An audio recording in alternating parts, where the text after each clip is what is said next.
Alors l'amour de Dieu et la grâce de Dieu n'est pas la faiblesse de Dieu. C'est sa force pour nous sauver.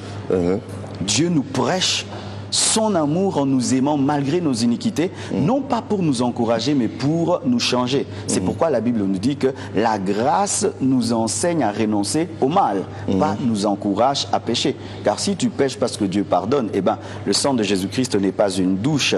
Au dernier jour, tu seras jugé. Ben, je veux donner un exemple. Il y avait un homme qui voulait sauver les fourmis. Dans son amour, il voulait les sauver. Mais chaque fois qu'il intervenait avec ses mains étaient tellement puissantes qu'il finissait par les tuer. Et les fourmis ont crié, arrête de nous aider, tu nous tues. Mais il a vu que les fourmis tombaient dans un trou. Il a dit, ça va, je veux devenir une fourmi, mais j'aurai l'intelligence d'un homme.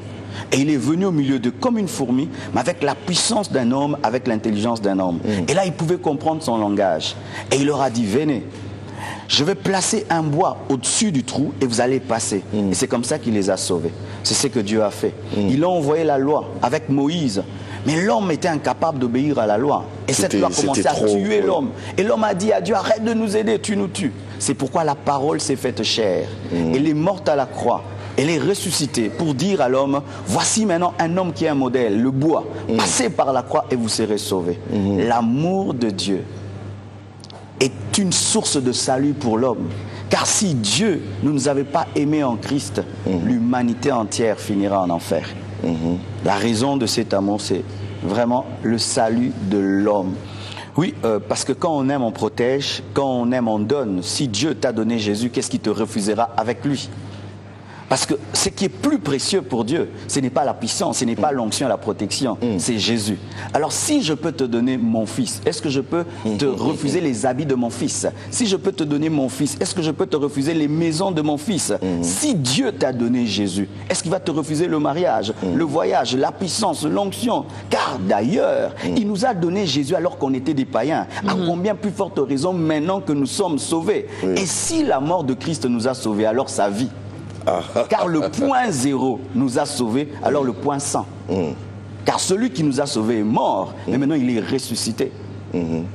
L'amour de Dieu confère tout ce dont vous avez besoin. C'est pourquoi point n'est besoin d'aller dans l'occultisme et dans la magie, parce que celui qui va dans la magie va chercher celui qui le hait.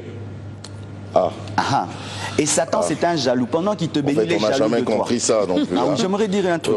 Satan, quand il donne à ses enfants, il est jaloux d'eux. C'est pourquoi il te dit, tu auras l'argent, mais tu auras une plaie au pied gauche. Tu auras l'argent, mais tu vas marcher à reculant. Tu auras l'argent, mais tu ne dormiras jamais. Parce qu'il est jaloux de ce que tu es, parce que lui-même n'est pas heureux. Il ne peut pas te donner l'argent seulement et que tu jouisses de ça. C'est pourquoi la Bible dit que c'est la bénédiction de l'Éternel qui enrichit, car elle ne se fait suivre d'aucun chagrin. Pourquoi? Celui qui nous bénit n'est pas jaloux de nous. Mais Satan est jaloux de tous ses enfants, parce que lui, il est malheureux, il sait qu'il finira en enfer.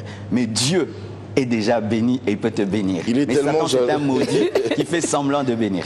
Si vraiment le chrétien d'aujourd'hui a compris la parole de Dieu, donc c'est plus important d'aller, c'est important d'aller à l'église, mais ce n'est plus important d'aller à l'église pour demander certaines choses à Dieu, genre le mariage, les enfants, la promotion, la protection. Non, ce n'est pas mal de demander à Dieu, mais il faut demander en ordre de priorité. La Bible dit, recherchez d'abord le royaume de Dieu et sa justice, et le reste sera donné par-dessus. C'est comme si je viens dans un magasin et il est dit que si tu achètes un coca, on te donne un jus. Et puis je dis jus.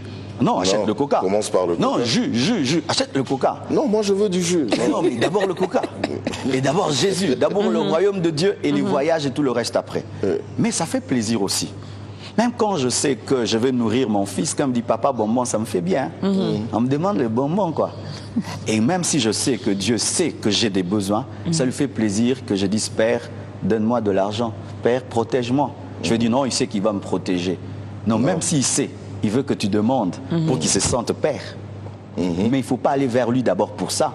Il faut aller vers lui pour la relation et l'intimité.